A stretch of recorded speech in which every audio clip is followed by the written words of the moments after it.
Hello, இந்த week cook with கோமாளியில் madhampatty Rangaraj அவர்கள் பண்ண சிக்னேச்சர் டிஷ் நல்லாம்பட்டி மட்டன் வறுவல் எப்படி பண்ணுறதுன்றது பார்த்துடலாமா? இந்த டிஷ் ரொம்ப ஃப்ளேவர்ஃபுல்லாக இருக்கும். இதுக்கு ஒரு மசாலா தேவைப்படுது. அதுக்கு 2 டேபிள் ஸ்பூன் மல்லி, 1 டேபிள் ஸ்பூன் மிளகு, 1/2 டேபிள் ஸ்பூன் சீரகம், 1/2 டேபிள் ஸ்பூன் சோம்பு, ஒரு சின்ன துண்டு பட்டை நசுக்கி வச்சுருக்கேன், 2 லவங்கம், ஒரு கைப்பிடி அளவுக்கு கறி லீவ்ஸ். இதெல்லாமே நல்லா ட்ரை ரோஸ்ட் பண்ணி எடுத்துக்கணும்.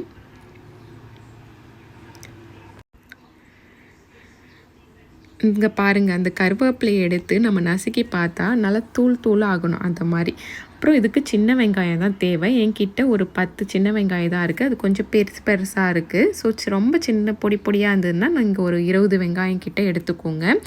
இதில் நல்லெண்ணெயில் தான் சமைக்கணும். நல்லெண்ணெய் ஒரு 3 டேபிள் ஸ்பூன் அளவுக்கு போட்டுட்டு அந்த காஞ்ச மிளகா விதை எடுத்து ஒரு 5 சேர்த்துருக்கேன். அப்புறம் ஒரு பெரிய வெங்காயமும் சேர்த்து சின்ன வெங்காயம் கூட போட்டு நல்லா ஃப்ரை பண்ணுங்கள்.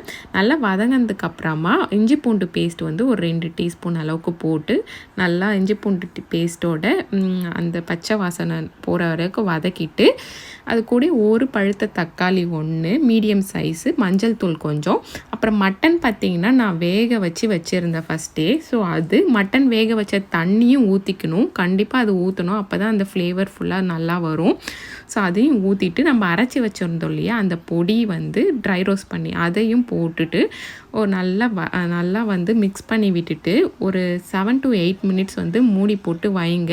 அந்த மசாலாவோட பச்சை ஸ்மெல்லாம் போனதுக்கப்புறமா அந்த தண்ணி இருக்கு இல்லையா, அந்த தண்ணி வத்துற அளவுக்கு நல்லா நம்ம மிக்ஸ் பண்ணி விட்டுட்டே இருந்தால் நல்லா ட்ரை ரோஸ்ட் மாதிரி ஆகிடும். இது கண்டிப்பாக ட்ரை பண்ணி பாருங்கள். ரொம்ப ஃப்ளேவர்ஃபுல்லாக சூப்பராக இருந்துச்சு. கண்டிப்பாக ட்ரை பண்ணிவிட்டு எப்படி இருக்குன்றதை கமெண்ட்ஸில் சொல்லுங்கள். தேங்க்ஸ் ஃபார் வாட்சிங்.